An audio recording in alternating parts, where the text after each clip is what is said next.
que el principal motivo de consulta de la insuficiencia cardíaca y de toda la cardiología es la disnea. Eso hay que conocerlo bien y hay que saber valorarla. Parece simple, pero a veces no es tan simple la valoración. Los pacientes consultan por disnea, que es la sensación consciente, algunos autores agregan y desagradable, de falta de aire. Y esto es muy importante recordarlo, porque a veces vamos a ver pacientes que están respirando rápido, es decir, que tienen su frecuencia respiratoria aumentada, y eso se llama taquipnea. A esos pacientes es a los que hay que preguntarles, ¿le falta el aire o no? Así, directamente. Si dice que le falta el aire, tiene disnea. Si dice que no le falta el aire y está taquipneico, buscaremos otra causa de por qué su frecuencia respiratoria está aumentada, que puede ir desde la ansiedad hasta la acidosis metabólica, pero ya no es disnea. Y disnea, como habrán visto ustedes, responde a 4 o 5 grandes grupos de patologías. La disnea o es de origen cardíaco, de origen respiratorio. De origen cardíaco hablamos de insuficiencia cardíaca. Insuficiencia cardíaca es la vía terminal o el elemento terminal de un montón de patologías del miocardio, valvulares, cardiopatías congénitas, hipertrofia ventricular izquierda por hipertensión o alguna valvulopatía, todas pueden terminar con insuficiencia cardíaca. Todas pueden terminar en insuficiencia cardíaca. Por eso, muchas de las patologías que ustedes van a aprender hay que intensificar y hacer correctamente los tratamientos para que no lleguen a este cuadro. Pero ocurre que a veces los pacientes vienen por este cuadro de insuficiencia cardíaca y que se manifiesta fundamentalmente como síntoma por disnea. La disnea de origen respiratorio, lo van a ver en el asma, el EPOC. Hay una disnea de origen hematológico en la anemia, sobre todo de esfuerzo. Hay una disnea por trastornos de la caja torácica, la cifoescoliosis. Hay una disnea también vinculada a los trastornos de ansiedad, con un paciente que orgánicamente no tiene nada, pero tiene una alteración emocional que le provoca la sensación de falta de aire. Pero hoy vamos a hablar de esta disnea de origen cardíaco, que es el síntoma clave en el diagnóstico de la insuficiencia cardíaca. La nombré varias veces la palabra. Ahora voy a poner el PowerPoint y como ustedes es la primera vez que les doy clase virtual, yo tengo una obsesión que es si me siguen escuchando o no. Así que si a cada rato pregunto, ¿me entienden? Va a ser para saber si me entienden y para saber si me están escuchando. Así que tengo siempre ese trastorno obsesivo compulsivo de quedarme, porque me ha pasado de que se ha cortado la transmisión y hablé durante media hora solo. Entonces yo les voy a ir preguntando y aparte ustedes pregúntenme y deténganme cuando sea necesario, cuando hay algo que no se entienda. No es un tema de difícil comprensión, pero sí es muy importante y es muy, y está lleno de elementos que hay que conocer para hacer el diagnóstico. Vamos ahora a la presentación.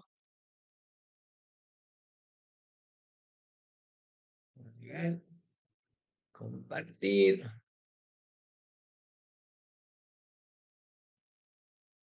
Bien, ¿ustedes están todos viendo ahora? Sí, sí, se ve. Sí.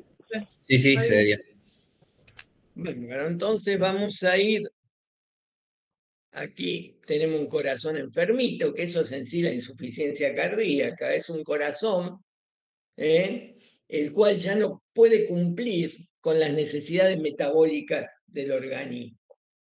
Es un síndrome heterogéneo, en el cual a raíz de una anomalía funcional y estructural, el corazón no puede mantener el volumen minuto adecuado para cubrir las necesidades metabólicas del organismo. Esta es la definición más simple, no para estudiarla de memoria, pero sí para que la lean con atención. Yo creo que las definiciones siempre son para leerlas con atención varias veces porque nos dan una idea del cuadro y nos ayudan después a comprender la enfermedad, no porque haya que usar la memoria o alguien le va a pedir de memoria textual estas palabras, porque aparte todos los libros cambian y esto tal vez es también una sumatoria de varios libros. En primer lugar, es un síndrome. ¿Por qué es un síndrome? Porque es un conjunto de signos y síntomas que responden a múltiples etiologías. Los signos y los síntomas de la insuficiencia cardíaca pueden ser producto del estadio final de una miocardiopatía, es una enfermedad propia del miocardio, o pueden ser producto de una anomalía coronaria con trastorno miocárdico, o pueden ser producto de una valvulopatía. Por eso es un síndrome. Obviamente no hacemos esta diferenciación si es síndrome o enfermedad, pero hay que tenerlo en cuenta, porque sea cual sea el origen de la insuficiencia cardíaca, la sintomatología va a ser muy similar, diríamos casi siempre igual.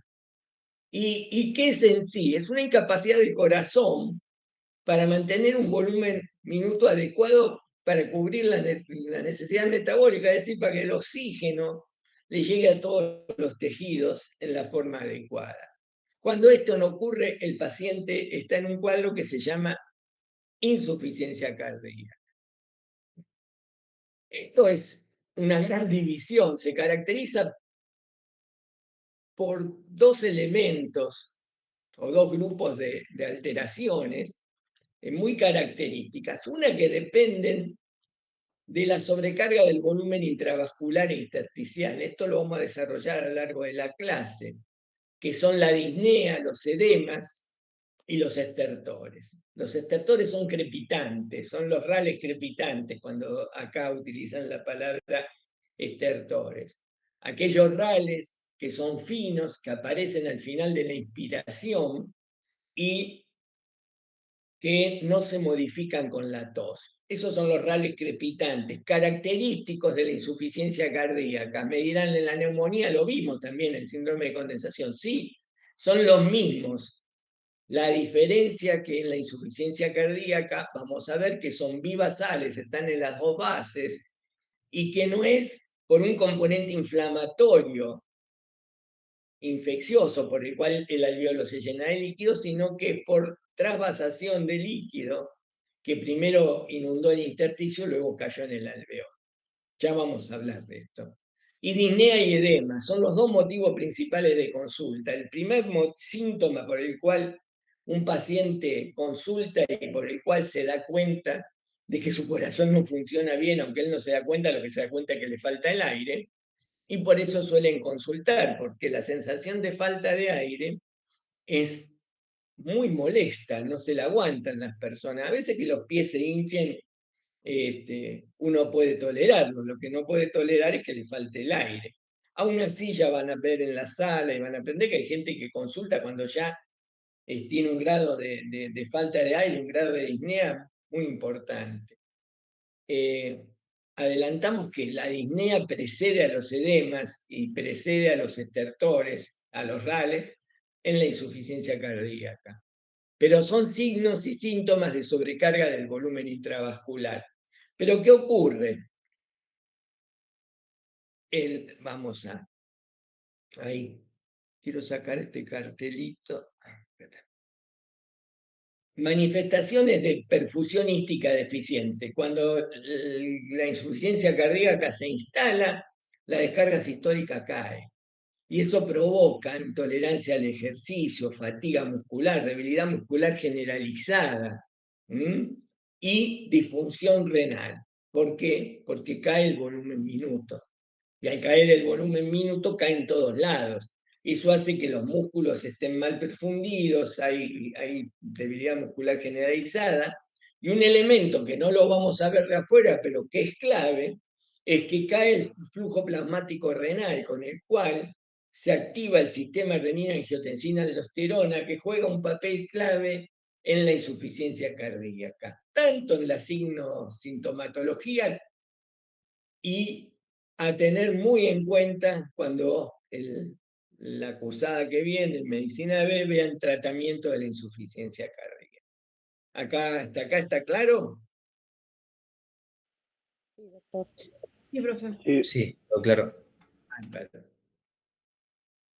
Bueno, acá unas palabritas y para situarnos un poco en esta entidad. Tal vez los datos ya de 1 o 2% de la población no sean válidos, pero es más o menos lo que dan todos los libros. Y le quiero dejar 2 palabritas para que ustedes conozcan, que probablemente la aprendieron en otro lado, la van a aprender, que qué es prevalencia y qué es incidencia. Prevalencia es el número de casos existentes en la población. Viruela del mono, ¿cuántos casos existentes hay en este momento en la población? Argentina, son poquitos, pero hay. Bueno, eso es la prevalencia. ¿Cuántos casos hay hoy de insuficiencia cardíaca en la República Argentina? Eso es la prevalencia. ¿Cuántos datos tengo hoy? E incidencia es cuántos casos nuevos, número de casos nuevos incidé por año. Estas cosas son interesantes de ver desde un punto de vista epidemiológico.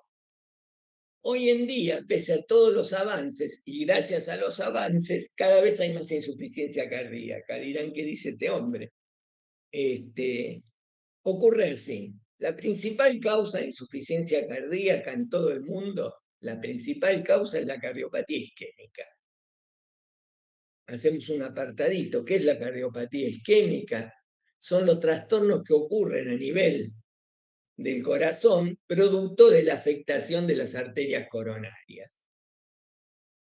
En el paciente, habiendo tenido o no un infarto de miocardio, las coronarias están enfermas y eso puede llevarnos a una insuficiencia cardíaca. Por eso la insuficiencia cardíaca se produce en un 80% de los casos por cardiopatía isquémica. Es la principal causa. Cuando a alguien les pregunte cuál es la principal causa de insuficiencia cardíaca, la cardiopatía isquémica.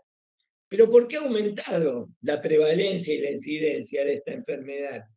Porque hace unos cuantos años atrás, cuando un paciente tenía un infarto, cuando yo entré a la residencia, cuando digo esto, hasta yo me asusto, 1982, así que ya pasamos los 42 años de médico, 42 años, porque me recibí en diciembre del 81, en marzo del 82 empecé a ejercer la medicina. Bueno, ahí en ese momento, si un paciente tenía un infarto, se lo ponía en terapia, le dábamos Valium, laxante, para que no haga fuerza cuando hace caca, Valium, hasta a veces profilaxis, inyectándole lidocaína para prevenir las arritmias de las primeras 24 horas, sobre todo de la primera hora, y después rezábamos por él, que no se complique, no había otro tratamiento. Después fueron apareciendo un montón de tratamientos, después desde tratamiento del dolor hasta restablecer hoy en día la circulación con angioplastía. ¿Y eso qué ha hecho? Que la gente viva más tiempo. Y cuando vive más tiempo, enferma más sus coronarias, más posibilidades tienen de tener insuficiencia cardíaca. Por eso es una enfermedad importante a partir de los 65, 68 años de edad. Bien, vamos a entrar ahora un poquito más en la insuficiencia cardíaca. Ustedes van a ver que los libros hablan de distintas formas de insuficiencia cardíaca, con gasto elevado, gasto bajo, si es derecha, si es izquierda, aguda o crónica, anterógrada, retrógrada. Esto de anterógrada y retrógrada es muy molesto y muy complejo. Y después dicen sistólica o diastólica. Vamos a quedarnos un poquito con estos términos. Después van a ver que cuando conozcan y aprendamos insuficiencia cardíaca, toda esta clasificación es más fácil de entenderla. Pero hoy en día la clasificación de la insuficiencia cardíaca, podemos decir que hay 2 o 3 que se usan y que tienen utilidad terapéutica y aplicación práctica, que es la de dividirlo en estadios, aunque los últimos libros ya no lo ponen, eso vamos a hablar, algo de A, B, C y D, pero es más útil cuando uno habla de tratamiento. Y después la clasificación de la disnea, para dividir insuficiencia cardíaca de acuerdo a la clase funcional que tenga de disnea. Y con ecocardiografía, que es lo más utilizado, la vamos a dividir en sistólica y diastólica. Pero vamos a ver que ahora se complejizó un poquitito más cuando se utiliza la ecocardiografía y la divide de acuerdo a la fracción de eyección, con la fracción de eyección conservada, con la fracción de eyección disminuida y con la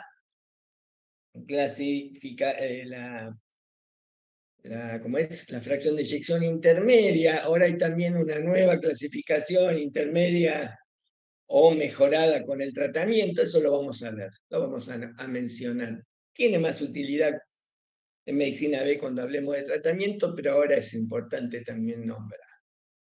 Bien, entonces vamos a ver qué significa esto de aplicar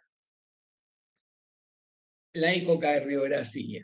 ¿Qué es la disfunción sistólica? Es la alteración de la contractilidad, en la cual la fracción de eyección del ventrículo izquierdo está disminuida. Para que se entienda más fácil, es una disminución de la fuerza de contracción del corazón. Es decir, que el corazón, el ventrículo izquierdo, no expulsa, en este caso tomamos el ventrículo izquierdo, no expulsa toda la sangre que recibe de los pulmones y tendría que hacerlo así. Es decir, que tiene la fracción de eyección disminuida.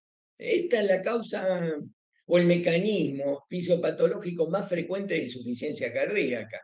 Diríamos que el 80 o un poco más de las insuficiencias cardíacas que nosotros veamos son por difusión sistólica, es decir, que el corazón no se contrae bien y por lo tanto no elimina el volumen de sangre que tiene que eliminar en cada sístole, por lo tanto hay insuficiencia cardíaca. Y luego está lo que se llama disfunción diastólica.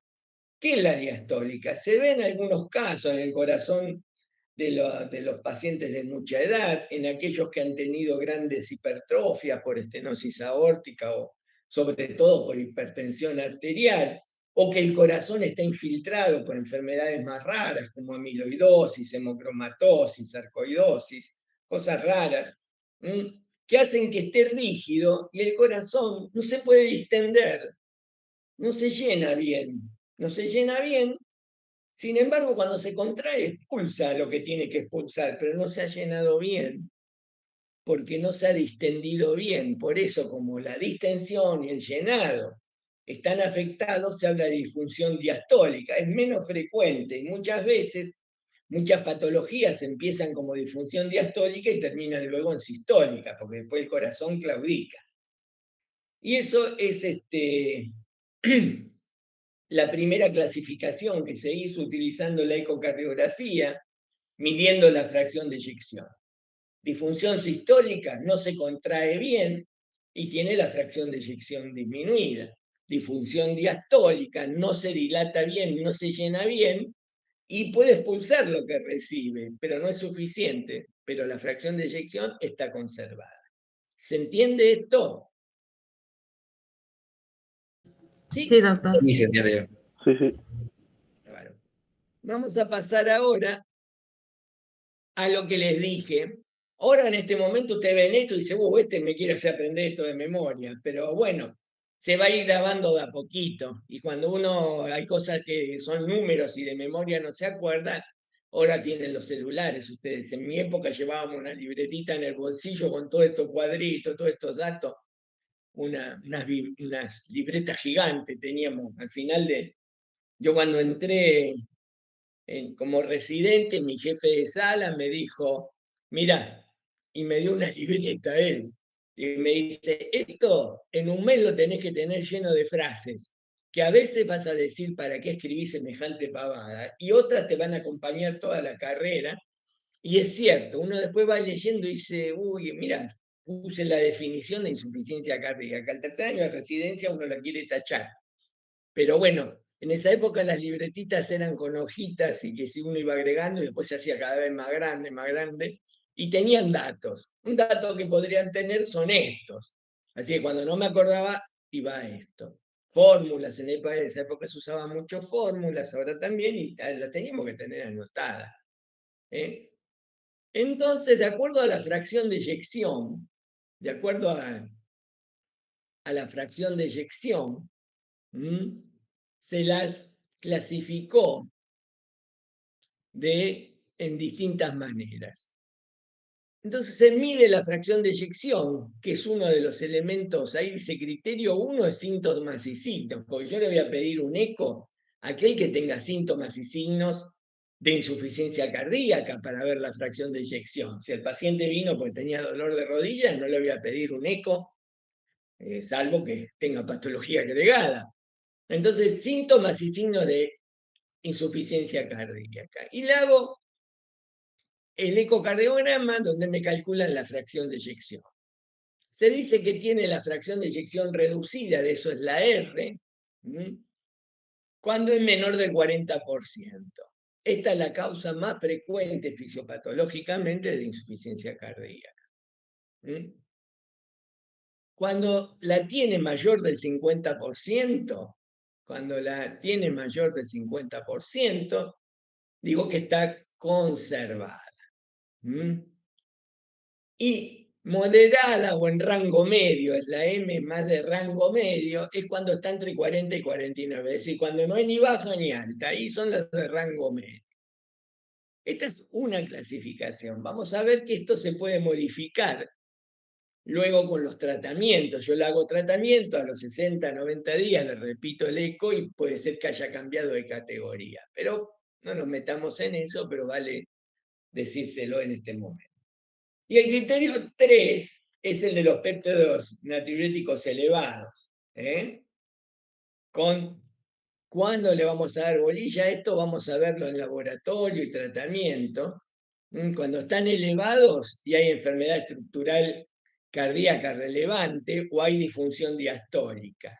Es decir, que a veces uno le hace a cualquier persona los péptidos natriuréticos y nos van a confundir. Hay que pedirlo cuando uno sospecha insuficiencia cardíaca y ya veremos que hay elementos a tener en cuenta acerca de los valores, si hay obesidad, si hay insuficiencia renal. Pero no nos metamos en eso ahora, pero como está en el cuadrito tengo que explicárselo. Por ahora nos vamos a ir quedando con la insuficiencia cardíaca con fracción de eyección reducida, llamada sistólica, la de fracción de eyección conservada, se la llamaba diastólica, y lo de rango medio o intermedia, 40 a 49. Bien. ¿Cuáles son las causas? Esto sí es importante que lo recordemos. ¿Cuáles son las causas de insuficiencia cardíaca? En primer lugar, la cardiopatía isquémica, que les mencioné recién, que son los cambios que ocurren estructurales en el miocardio por la presencia de enfermedad coronaria. 75, 80 en los libros van a encontrar que anda alrededor de eso, pero es la principal causa. En segundo lugar, están las miocardiopatías. Algunos libros ponen la cardiopatía hipertensiva, es decir, que se disputan, podríamos decir que están las dos. ¿Por qué hay una mezcla acá? Porque la cardiopatía hipertensiva, la hipertensión arterial, es uno de los factores de riesgo más importantes para desarrollar enfermedad vascular, enfermedad coronaria, y junto al tabaquismo, junto a la dislipemia, son los tres factores de riesgo más importantes. Entonces, muchas veces es difícil separar la cardiopatía hipertensiva de la isquémica, pero es una discusión que no nos conviene entrar. Nosotros sabemos que la principal es la cardiopatía isquémica. En nuestro medio, en el segundo lugar están las cardiopatías, la miocardiopatía y la cardiopatía hipertensiva. Podemos decirla una primero, otra después, no va a variar el tema. Las miocardiopatías son enfermedades propias de la fibra miocárdica. En nuestro medio, la principal es la miocardiopatía chagásica. También está la miocardiopatía alcohólica, la cual ahora paso un aviso, no hay que olvidársela, porque uno relaciona el alcohol con el hígado, la polineuropatía y se olvida del corazón. De las no infecciosas, la miocardiopatía alcohólica es la más frecuente en el mundo. La cardiopatía hipertensiva, ya hablamos de ella. Las cardiopatías valvulares, la vía común final de las cardiopatías valvulares, ya vamos a verlas, sean mitrales, aórticas, lo que sea, es la insuficiencia cardíaca. Y después las cardiopatías congénitas, que hay un pequeño grupo de cardiopatías congénitas que llegan a la edad adulta, como puede ser la aorta bicúspide, la 6B, 6A, pueden llegar a la edad adulta y manifestarse en algún momento, si no son detectadas, como insuficiencia cardíaca. Resumiendo, las causas son cardiopatía isquémica, miocardiopatía, cardiopatía hipertensiva, valvulares y congénitas. Bien, es la vía final de casi todas las enfermedades cardíacas, como ustedes ven. Después hay causas más raras también, que en algún momento las verán a lo largo de las cursadas. Y acá un elemento que es importante y que ustedes tengan en cuenta. Que una cosa son las causas desencadenantes y otras cosas son las causas, la etiología. Las causas desencadenantes, factores precipitantes, factores predisponentes, como quieran llamarlas, son muy importantes recordarlas, porque si no se solucionan a veces, no se soluciona el cuadro clínico, hay que corregir algunas cosas. Dentro de las causas desencadenantes, las infecciones es uno de los elementos a tener en cuenta. Dentro de las infecciones pueden ser virales o bacterianas, sobre todo las enfermedades respiratorias infecciosas. De ahí el fundamento a dar la vacuna antigripal y antineumocóxica en las poblaciones mayores de 65 años, porque pueden tener enfermo del corazón y no tener manifestación clínica, y un cuadro infeccioso lo pone a trabajar más, por decir así, y el corazón no resiste ese exceso de trabajo que predispone un proceso infeccioso y lo lleva a producir un cuadro de insuficiencia cardíaca. Las arritmias, los excesos físicos, dietéticos y emocionales. En los dietéticos se habla sobre todo de la sobrecarga de sodio en la alimentación, el infarto agudo de miocardio, la embolia de pulmón, la anemia, la miocarditis.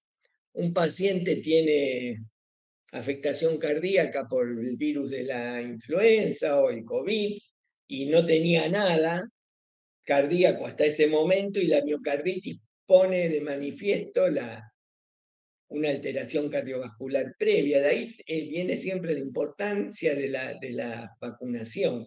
Cuando hablemos de tratamiento, el tratamiento siempre va acompañado al final de la frase de la prevención de infecciones. La endocarditis, que es una inflamación del endocardio, generalmente valvular, ya tendrán clases de ellos. La hipertensión arterial, un paciente con insuficiencia cardíaca o sin diagnóstico de la misma, sube sus valores de tensión arterial y puede desarrollar un cuadro inclusive de algo muy agudo, que es la insuficiencia ventricular izquierda aguda o, ¿cómo es? Edema agudo de pulmón. La tirotoxicosis, que es un estado producto de el aumento de la actividad de la hormona tiroides y el embarazo. En el embarazo, sobre todo, hay afectaciones valvulares como la estenosis mitral no diagnosticada, y la sobrecarga de volumen del embarazo puede desencadenar una insuficiencia cardíaca. Las más importantes acá son infecciones, arritmias, anemia, tenerlo en cuenta. Si no corregimos la anemia, es difícil hacer que una insuficiencia cardíaca mejore. Bueno, ahora les pregunto si les quedó en claro qué es una etiología, qué es una causa de insuficiencia cardíaca y qué son los factores desencadenantes. Hay preguntas que se hacen siempre: ¿qué causas conoce y qué factores desencadenantes conoce? Sí, aquí hemos leído y visto las causas y los factores desencadenantes. Tal vez tendría que cambiar en esta imagen y usar la palabra, más que de causa, usar factores. ¿Se entendió esto? Sí. Sí. Bien. Sí, doctor. Bárbaro. Vamos a avanzar. Acá verán este horrible dibujo, que yo se los voy a explicar como un cuentito para poder entender toda la sintomatología de la insuficiencia cardíaca. Voy a usar el puntero. Interrúmpanme cuando no me entienden. ¿Cómo vamos de tiempo para este Meet? ¿Alguno tiene ahí registrado? 12:38, doctor. Va bien. Y a que vamos bien, tenemos 10, 15 minutos más para explicar esto. Me parece que este Después, no sé si corta, pero sí, va bien, va bien. bueno, Me parece que no corta este bien. igual, ¿eh? Me parece que no corta, doc. Ah, bueno, mejor así entonces. Bueno, Bien, vamos a contar esta historia como si fuera un cuento y como cuento que va a ser. Algunas cosas tal vez no se entiendan, entonces ustedes interrúmpanme y me preguntan, y algunas cosas hoy por hoy no se saben, y algunas cosas se imaginan y otras es difícil de imaginarlas, pero como cuando leen un cuento, yo se los voy a contar. Cada vez que ocurre alguna noxa sobre el corazón que provoca, puede ser el alcoholismo, el Chagas, la hipoxia, lo que sea, y provoca una caída del volumen minuto, o mejor dicho, olvídense de eso, o mejor dicho, una disfunción del ventrículo izquierdo. Es decir, que el ventrículo izquierdo no puede mantener la fracción de eyección adecuada, se instala una serie de cambios hacia atrás, hacia el pulmón, o hacia adelante, que es hacia la caída del volumen minuto, hacia la descarga sistólica. Eso es lo que en algún momento leímos ahí de anterógrado, retrógrado, pero olvidémonos de esas palabras. Y vamos a ver que siempre, cuando la fibra miocárdica se enferma y el ventrículo no puede mantener esa fuerza de contracción, recurre a ese mecanismo de compensación famoso, que es la ley de Frank-Starling, que es que cuanto más se distiende en la diástole, mejor se contrae en la sístole.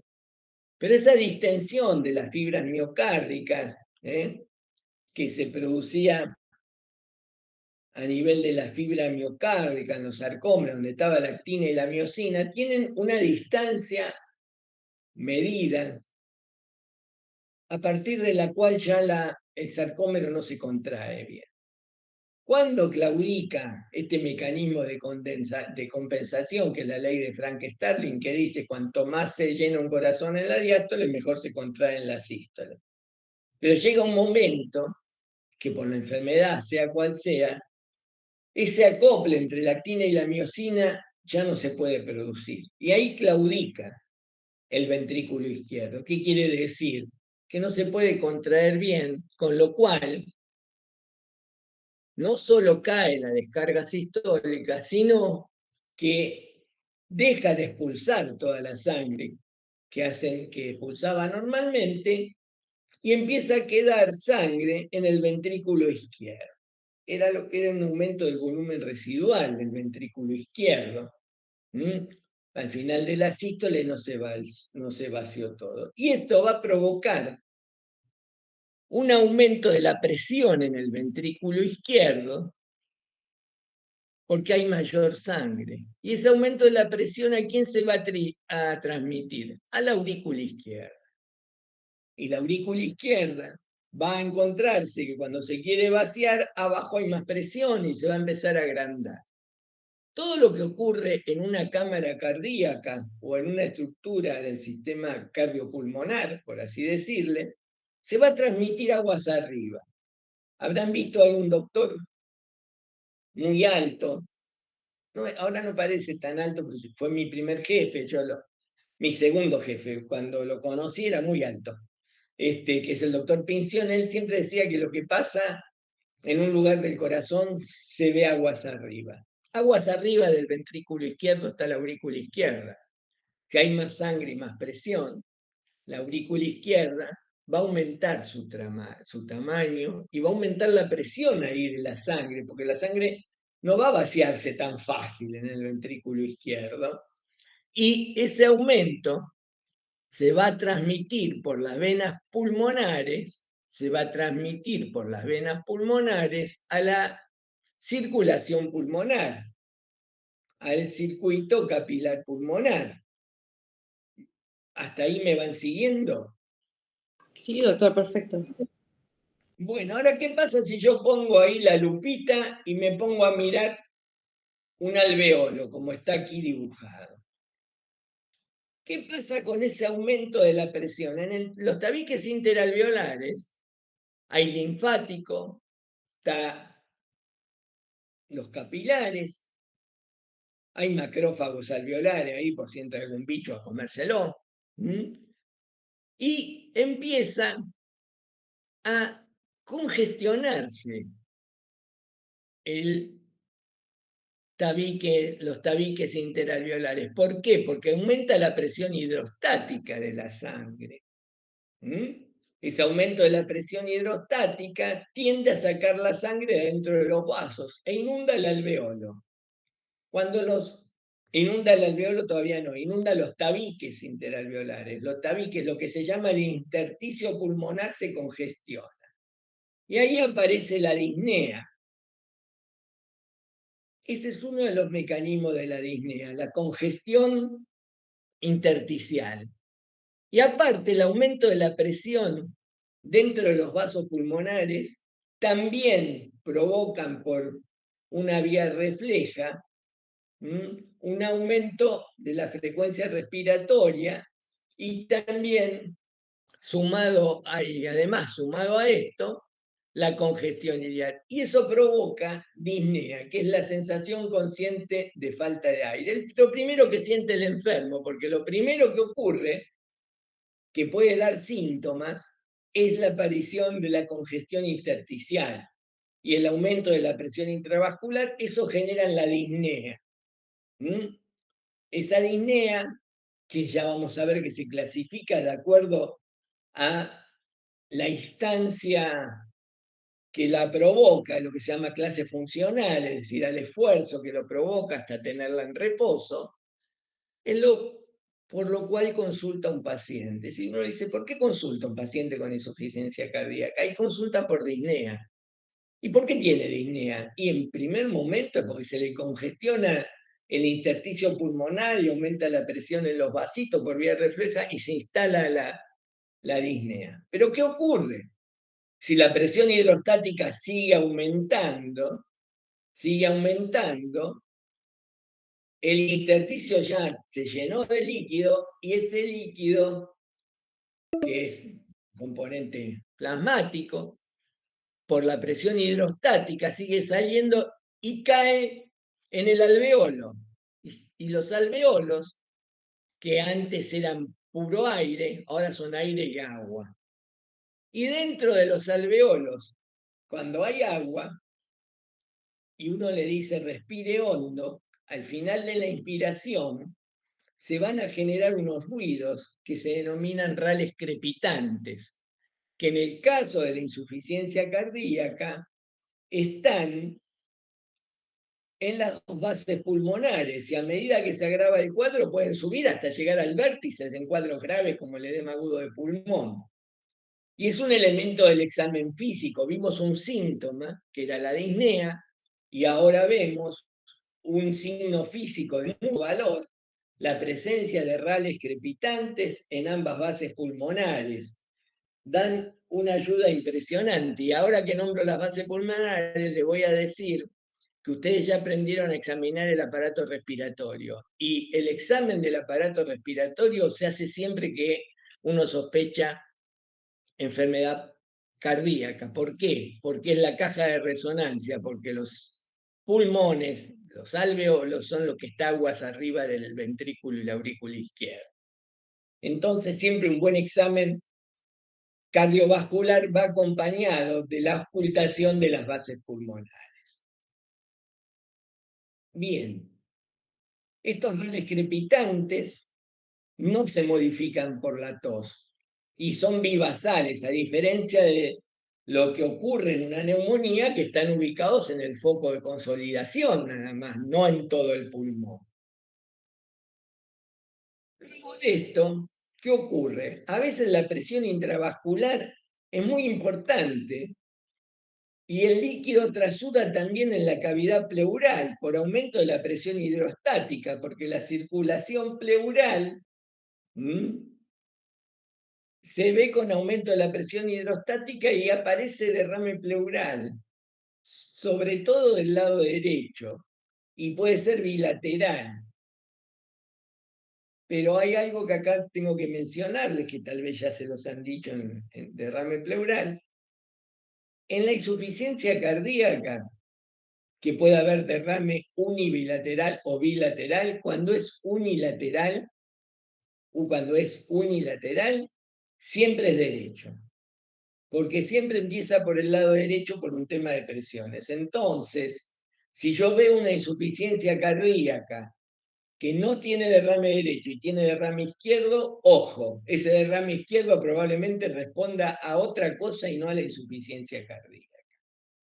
Resumiendo hasta acá, hemos visto que al claudicar el ventrículo izquierdo, aumenta la presión allí, se traslada a la aurícula izquierda, a las venas pulmonares, al circuito veno-capilar pulmonar, se congestionan los tabiques intersticiales, aparece la disnea, empeora la disnea a medida que el cuadro empeora, luego trasuda líquido al alveolo y me aparecen los crepitantes, final de la inspiración y no se modifican con la tos y en ambas bases, y luego, en estadios más avanzados, hasta puede haber derrame pleural, que siempre empieza por el lado derecho, pero puede ser bilateral e importante, pero nunca es solo izquierdo.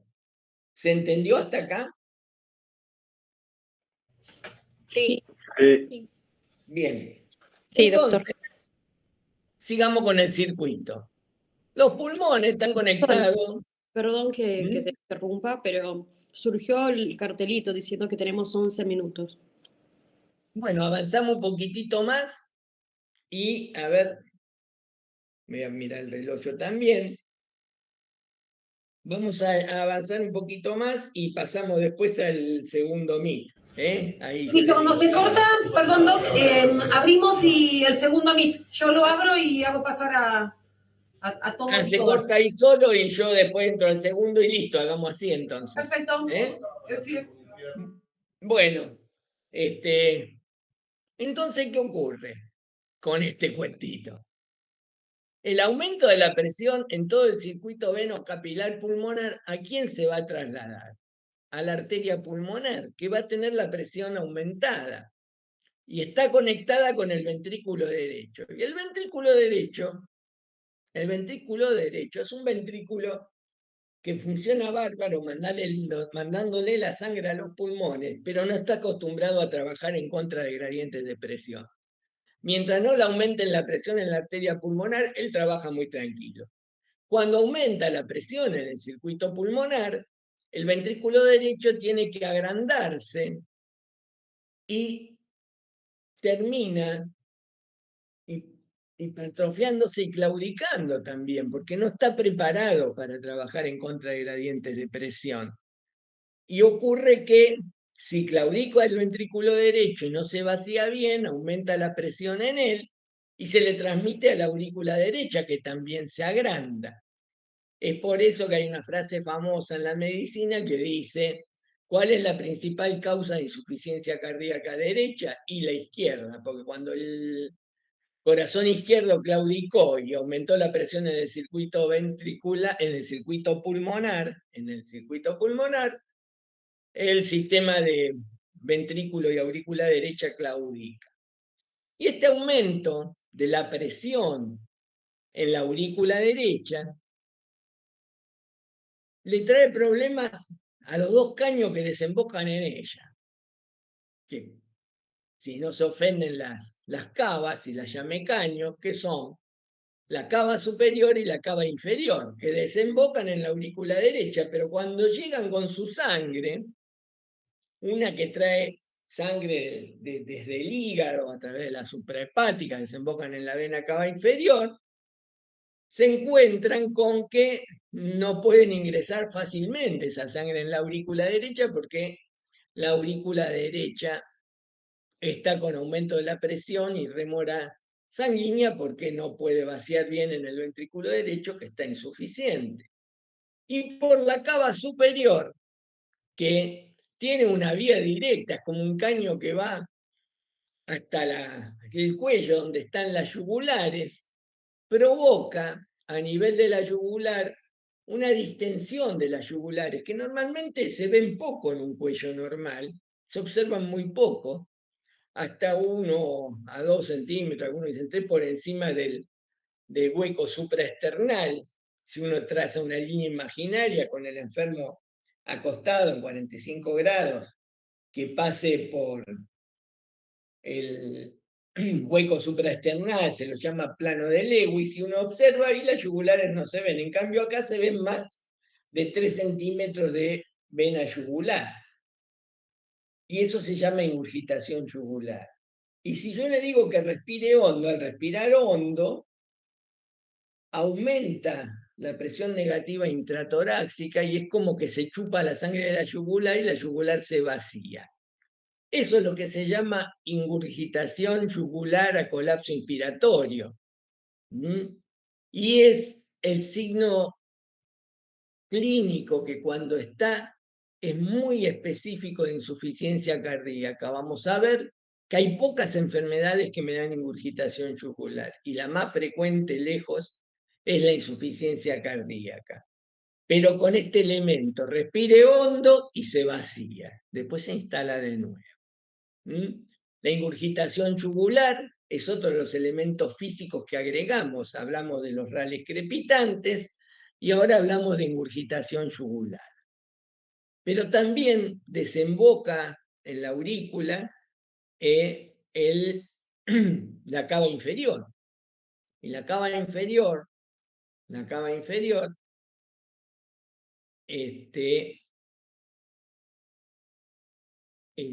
se comunica con el hígado se congestiona. Si vieron en patología el famoso hígado nuez moscada, el hígado congestivo duele en el hipocondrio derecho, duele, es molesto, el enfermo a veces consulta porque no solo le falta el aire, sino le duele el hipocondrio derecho.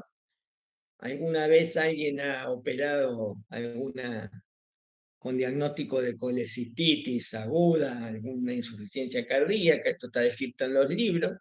Por lo tanto, siempre hay que mirar el cuello y palpar el hígado muy doloroso, y si lo comprimo duele más, es característico del hígado congestivo, otro elemento del examen físico que hemos nombrado.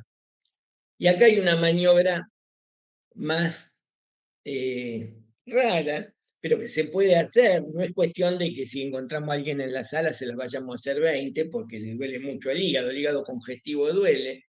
Es que si yo comprimo el hígado y observo la yugular, voy a ver que se hincha mucho más de lo que está. Y esa hinchazón, esa ingurgitación que aparece y que dura más de 1 minuto, porque mucha gente cuando uno le comprime el hipocondrio derecho se ingurgita la yugular, pero rápidamente se va. Eso es normal. Pero en este caso, en el contexto clínico, se llama reflujo hepatoyugular positivo. Reflujo hepatoyugular positivo. ¿Qué es? A un paciente con ingurgitación yugular le apreté el hígado y se le hinchó más. Es un signo que se observa solo en la insuficiencia cardíaca, podríamos decir. Y quiere decir que ingurgitación yugular con reflujo hepatoyugular positivo es un dato muy específico, es muy específico. Para que se entienda fácil, ¿qué hablamos cuando algo es específico y que se ven pocas enfermedades? Se ve ahí en la insuficiencia cardíaca. Esto es muy importante que lo recordemos, porque de estar nos ayuda muchísimo. Yo ya lo estoy revisando al enfermo y en la inspección vi que tenía edema, vino por dinero, veo que tiene ingurgitación yugular, le aprieto el hipocondrio derecho y la yugular se hincha, y después le digo respire hondo y la yugular se vacía. son elementos claves para el diagnóstico de insuficiencia cardíaca, y si lo hago sentar y le encuentro crepitantes vivasales, creo que tengo el diagnóstico hecho de insuficiencia cardíaca, porque ahora vamos a ver que hay fenómenos auscultatorios más difíciles de escuchar, más difíciles de escuchar. Pero bien, ¿hasta ahora me han seguido? Sí. Bueno, pero esto que pasa en la cava inferior. Doc, mire que también en 3 minutos se va a cortar la llamada. Bueno, entonces, ¿saben qué hacemos? Nos vemos en el próximo Meet en 2-3 minutos. Hacemos así, salimos y vamos a entrar en el siguiente. Listo, Los Doc. saludo. Abro a las 13 horas el segundo Meet. En 2 minutos. Perfecto. Bueno, a las 13 horas nos vemos. Hasta luego.